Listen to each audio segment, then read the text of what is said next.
दोस्तों, आज हम बात करेंगे एक अहम केस के बारे में। ये केस चल रहा है किर्लोस्कर इंडस्ट्रीज लिमिटेड और एसईबीआई के बीच। एसईबीआई यानी securities and exchange board of India. दरअसल ये पूरा मामला शुरू हुआ एक फैमिली सेटलमेंट डीड को लेकर, जो किर्लोस्कर परिवार ने साल 2009 में साइन किया था। अब एसईबीआई ने 30 दिसंबर 2025 को एक ऑर्डर जारी करके किर्लोस्कर इंडस्ट्रीज को कहा है कि वो इस फैमिली सेटलमेंट डीड को पब्लिक करे। ये ऑर्डर एसईबीआई के रेगुलेशन 30A के तहत दिया गया है, जो listing obligations and disclosure requirements regulations 2015 का हिस्सा है। लेकिन किर्लोस्कर इंडस्ट्रीज ने एसईबीआई के इस ऑर्डर को चैलेंज किया है। 4 जनवरी 2025 को कंपनी ने सिक्योरिटीज अपेलेट ट्राइब्यूनल मुंबई में अपील दायर कर दी। अब ये अपील कई सवाल खड़े करता है एसईबीआई के अधिकारों को लेकर। साथ ही ये मामला प्राइवेट फैमिली सेटलमेंट्स और डिस्क्लोजर रिक्वायरमेंट्स के बीच संघर्ष को भी उजागर करता है। इस केस का फैसला बहुत अहम होगा। इसका असर ये होगा कि लिस्टेड कंपनीज को प्राइवेट फैमिली एग्रीमेंट्स से जुड़ी जानकारी कितनी डिस्क्लोज करनी चाहिए, ये तय होगा। इस वीडियो में हम इस केस को डिटेल में समझेंगे। दोनों पक्षों के आर्गुमेंट्स क्या हैं वो देखेंगे और एसएटी के फैसले के क्या मायने हो सकते हैं उस पर भी बात करेंगे। इस पूरे मामले की जड़ है वो फैमिली सेटलमेंट डीड जो 11 सितंबर 2009 को साइन हुआ था। ये अग्रीमेंट किर्लोस्कर परिवार के सदस्यों के बीच हुआ था ताकि परिवार के एसेट्स और बिजनेस इंटरेस्ट से जुड़े किसी भी तरह के विवाद को सुलझाया जा सके। हालांकि फैमिली सेटलमेंट डीड की पूरी जानकारी अभी तक कॉन्फिडेंशियल है, लेकिन माना जा रहा है कि इसका असर किर्लोस्कर इंडस्ट्रीज के ओनरशिप और मैनेजमेंट पर पड़ सकता है। एसईबीआई ने निवेशकों के हितों की रक्षा के लिए ये ऑर्डर दिया है कि फैमिली सेटलमेंट डीड को डिस्क्लोज किया जाए। एसईबी का कहना है कि इस डॉक्यूमेंट में ऐसी जानकारी हो सकती है जो इन्वेस्टर्स के लिए इंपॉर्टेंट हो, खासकर कंपनी के शेयर्स में निवेश करने से पहले। उनका तर्क है कि किसी भी लिस्टेड कंपनी के ओनरशिप या कंट्रोल को प्रभावित करने वाले एग्रीमेंट को पब्लिक किया जाना चाहिए ताकि ट्रांसपेरेंसी बनी रहे। एसईबीआई का ये directive listing obligations and disclosure requirements के रेगुलेशन 30A पर आधारित है।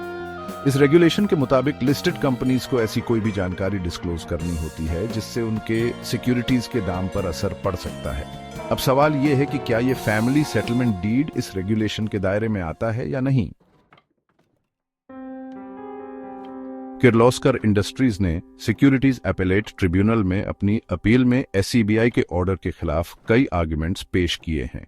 पहला, कंपनी का कहना है कि ये family settlement deed family members के बीच एक प्राइवेट एग्रीमेंट है। उनका तर्क है कि ये एग्रीमेंट डायरेक्टर्स या शेयर होल्डर्स के तौर पर नहीं बल्कि निजी हैसियत से एग्जीक्यूट किया गया था, इसलिए ये एसईबीआई के डिस्क्लोजर रिक्वायरमेंट्स के दायरे में नहीं आता है। दूसरा, किर्लोस्कर इंडस्ट्रीज का कहना है कि फैमिली सेटलमेंट डीड को डिस्क्लोज करने से अग्रीमेंट में शामिल कॉन्फिडेंशियलिटी क्लॉजेस का उल्लंघन होगा।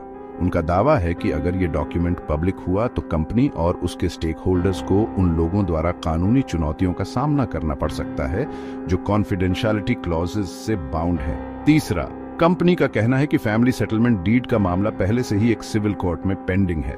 किर्लोस्कर इंडस्ट्रीज का तर्क है कि जब मामला सब जुडिस है तब एसईबी का हस्तक्षेप करना जल्दबाजी होगी और इससे चल रहे सिविल केस के फैसले पर असर पड़ सकता है। उनका कहना है कि इस मामले में एलाइस पेंडेंस के सिद्धांत को लागू किया जाना चाहिए, जिसके तहत सिविल कोर्ट के फैसला सुनाने तक एसईबीआई कोई भी डायरेक्टिव जारी नहीं कर सकता है।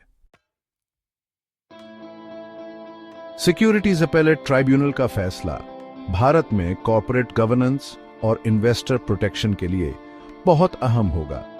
अगर फैसला एसईबी के पक्ष में आता है तो इससे लिस्टेड कंपनीज, खासकर जिनमें परिवार का नियंत्रण होता है, उनके लिए डिस्क्लोजर रिक्वायरमेंट्स और सख्त हो जाएंगे। इससे कंपनियों पर दबाव बढ़ेगा कि वो अपने बिजनेस को प्रभावित करने वाले प्राइवेट एग्रीमेंट्स की जानकारी भी साझा करें। दूसरी ओर, अगर फैसला किर्लोस्कर इंडस्ट्रीज के पक्ष में आता है तो ट्रांसपेरेंसी को लेकर सवाल उठ सकते हैं। आलोचकों का कहना होगा कि इससे कंपनियों को प्राइवेट फैमिली अरेंजमेंट्स के नाम पर इन्वेस्टर्स से महत्वपूर्ण जानकारी छिपाने का मौका मिल जाएगा।